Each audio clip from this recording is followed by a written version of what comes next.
Yang pertama, pasteurisasi. Pasteurisasi merupakan proses pertama yang dilakukan.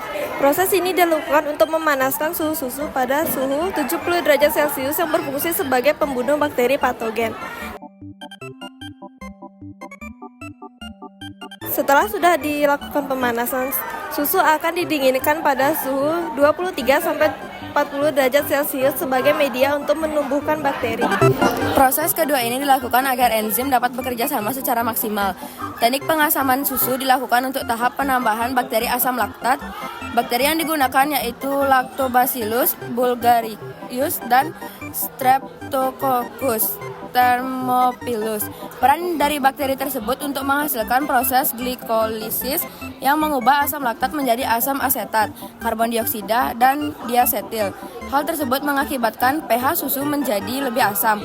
Bakteri juga digunakan untuk membentuk cita rasa dan tekstur yang berbeda pada keju. Tiga, yaitu pemberian enzim Rennet yang akan menjadikan susu mengalami koagulasi atau penggumpalan pada susu. Proses penggumpalan ini dilakukan pada 15-30 menit. Penggumpalan susu ini akan menjadi curd dan akan kembali dipanaskan pada suhu 38 derajat Celcius.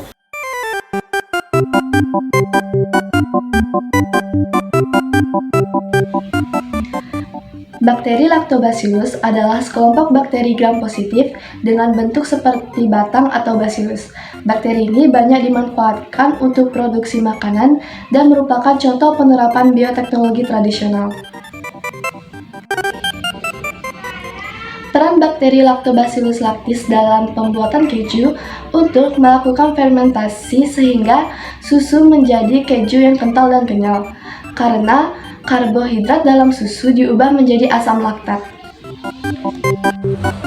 Bakteri Lactobacillus terdapat dalam susu dan produk olahannya.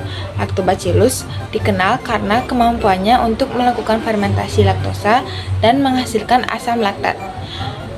Kemampuan untuk memfermentasikan laktosa membuat Lactobacillus penting untuk menyiapkan makanan yang terbuat dari susu seperti keju, mentega, dan yogurt.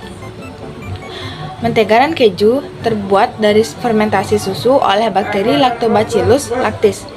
Selama fermentasi, bahan akan secara alami menjadi kental dan seperti krim dan menimbulkan rasa khas karena adanya bakteri yang mengubah gula dalam susu menjadi asam laktat.